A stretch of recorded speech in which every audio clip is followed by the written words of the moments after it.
Comment gérer l'évacuation d'une foule? Vous vous souvenez, le 13 novembre, il y a 10 ans, ça a démarré au Stade de France.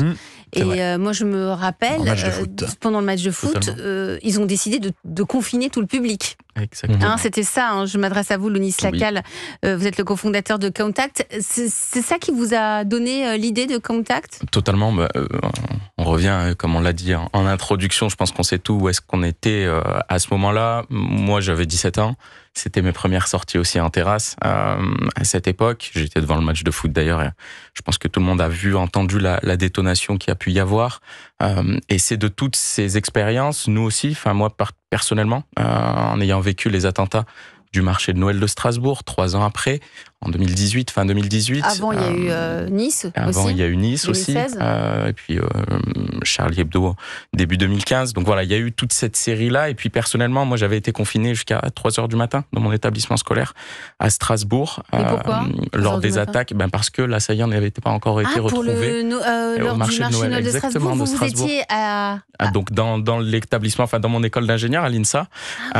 Et donc, sur ordre de la préfecture, exactement.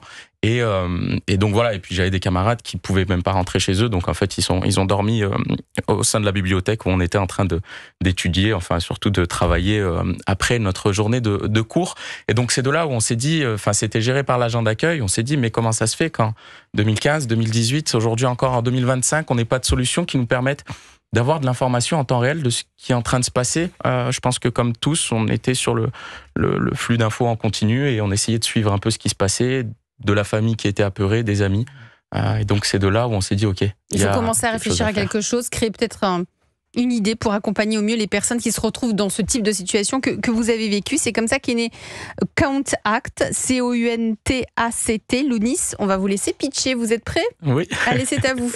Donc Contact, c'est la première solution digitale applicative, donc une application qui permet de gérer le confinement ou l'évacuation d'occupants sur tout site, qu'on soit sur un musée, qu'on soit sur un établissement public de type école ou dans des entreprises privées, tertiaires, industrielles à risque ou non à risque.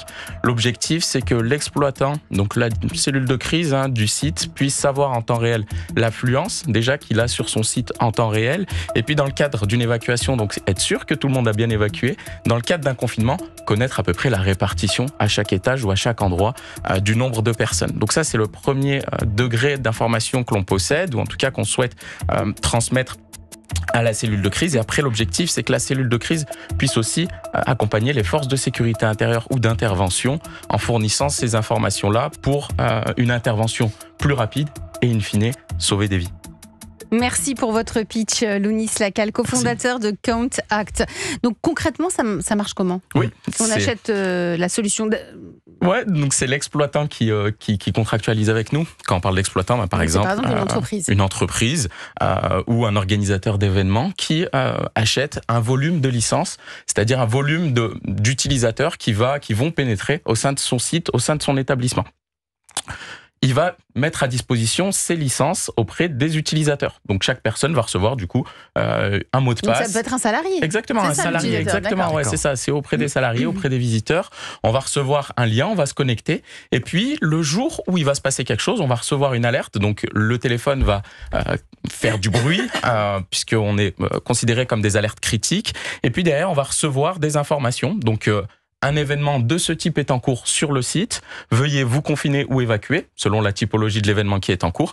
Et puis après, l'objectif, c'est de savoir, OK, est-ce que je suis sur site et où est-ce que je suis en temps réel sur le site. Et à partir de ce moment-là, on fait quoi? À partir de ce moment-là, les forces de sécurité intérieure ou les forces d'intervention transmettent les consignes à la cellule de crise de l'établissement qui, elles, vont le diffuser auprès des collaborateurs ou des visiteurs. Mais si on se replace dans le contexte que vous avez vécu, Lounis, vous êtes donc, c'est le soir de l'attentat au marché de Noël de Strasbourg, vous êtes confiné dans votre école d'ingénieur. Comment votre solution devient une solution, un acteur. Ouais, tout simplement déjà, je pense que nous on savait pas se confiner. Par exemple, pas mal de mes camarades étaient à proximité des fenêtres, quelque chose de très basique, mais rien que d'avoir déjà les premiers réflexes à suivre, de savoir, ok, déjà, qu'est-ce qui est en train de se passer? On n'avait aucune information, on nous a dit, vous restez, vous sortez pas, donc très anxiogène, très ferme. Donc là, déjà, d'apporter de la communication très simple, mais au moins de savoir ce qui est en train de se passer. Et puis, les bons réflexes. Ne pas se positionner à proximité de fenêtres, ou en tout cas d'endroits qui peuvent être accessibles pour les assaillants. Voilà, d'avoir des premières informations. Un numéro d'urgence aussi, c'est quelque chose de très simple. Mais là, par exemple, ici, à Europe 1, s'il se passe quelque chose, qui on contacte, comment, pourquoi? Voilà, on se cache dans le studio. On se cache dans le studio, effectivement. On prend l'antenne et on raconte ce qui se passe. Au moins, c'est de l'actu en direct. Non, c'est exactement ça. Mais en tout cas, voilà, c'est de savoir un peu les bons réflexes dans un endroit qui n'est pas chez moi. Donc, c'est pas de l'évacuation, c'est de l'information pendant le confinement, pendant la période critique. Donc, c'est pas on vous aide à sortir.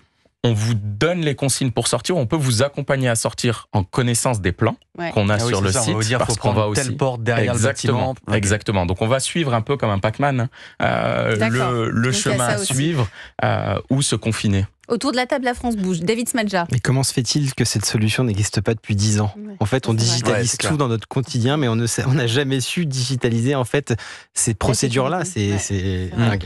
C'est vrai que dans les entreprises, on a nos plans. On sait où se trouve notre livreur Uber Eats, mais on ne sait pas où se trouvent tous les salariés pour un tel quand il se passe quelque chose comme ça. C'est assez fou. C'est vrai.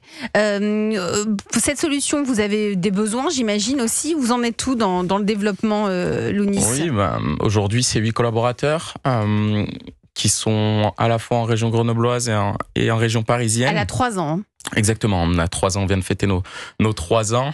Une levée de fonds, puisque aujourd'hui c'est un besoin qui se fait de plus en plus ressentir, de plus en plus fort, avec des marchés qui s'ouvrent aussi.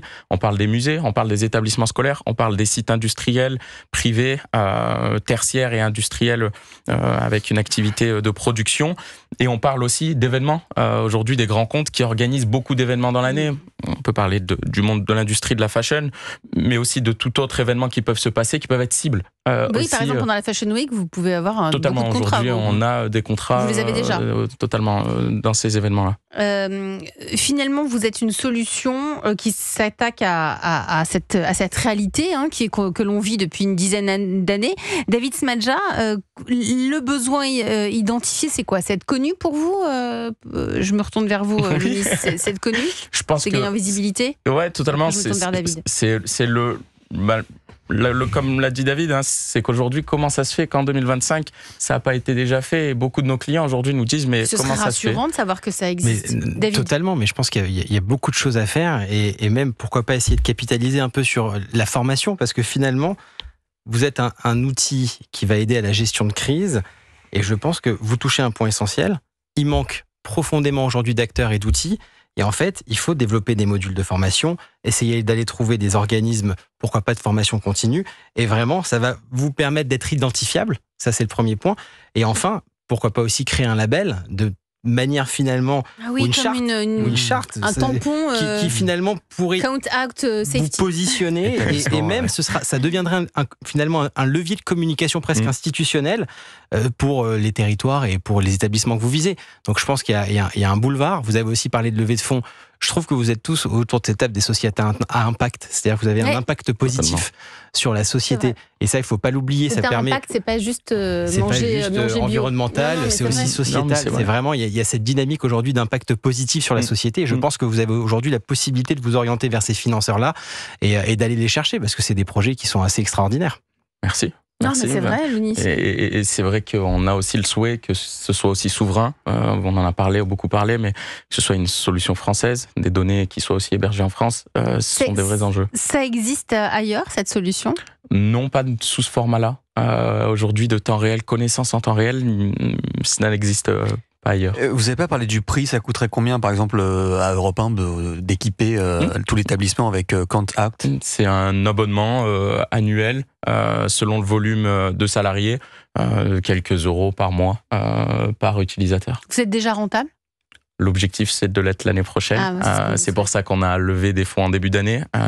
Mais voilà, là, il y a une grosse accélération qui nous attend avec un déploiement de dizaines, voire centaines de milliers d'établissements qui sont prévus l'année prochaine. Je vous pose la même question que celle que je posais à Luc Nadi tout à l'heure. Est-ce que vous constatez qu'il y a de plus en plus de demandes, là, en 2025, sur ces histoires de sécurité, de gestion de crise en cas de confinement d'un lieu public ou d'un lieu privé, si c'est une entreprise? Oui, écoutez, j'ai écouté François Molin qui parlait, le procureur de Paris, dans les attentats, de l'époque des attentats, et qui disait que quand il est rentré dans le Bataclan, c'était une mare de corps et des téléphones qui sonnaient. Et c'était marquant pour nous parce qu'on s'est dit, en fait, le téléphone aujourd'hui, c'est la continuité de notre bras. C'est notre solution finalement, même dans l'urgence, quand on a un enfant typiquement qui est malade à l'école, le réflexe, c'est le téléphone. On l'a tout le temps sur nous. Et donc là, on s'est dit, il y a vraiment un besoin, ou en tout cas, de mieux communiquer, d'utiliser mieux les technologies. Autrement que sur les réseaux sociaux, utiliser le téléphone pour notre sécurité. C'est ce que vous faites d'ailleurs, Luc Nadi, avec Seifi. Vous, c'est la même philosophie. C'est un peu la même philosophie. Je crois qu'on se rejoint beaucoup. Chez Seifi, on travaille aussi sur des événements. On a fait la sécurité des Ardentes. Donc, on permet en fait... c'est un gros festival belge. Et en fait, on permet directement aux festivaliers de rentrer en contact avec la sécurité. Et donc, effectivement, c'est le même système de se dire que le téléphone est le prolongement du bras et qu'aujourd'hui, c'est logique d'avoir son système de sécurité directement relié là-dessus. Vous aussi, vous êtes rentable pour Seifi ? On sera, on l'espère, rentable l'année prochaine. Voilà, aussi. c'est tous rendez-vous l'année prochaine. Et Florian, c'est en cours ou c'est déjà le cas? Parce que vous avez... En fait... Nous, on a des besoins d'investissement R&D extrêmement importants. On a levé 16 millions en début d'année. Fort, et du coup, l'enjeu, c'est de construire une technologie extrêmement puissante pour les armées, les collectivités territoriales, forces de sécurité intérieure. Pour ça, on a un pari à faire, et un pari qu'on fait, qui est d'investir énormément d'argent en R&D. Du coup, nous, on ne prévoit pas d'être rentable dans les 2 prochaines années.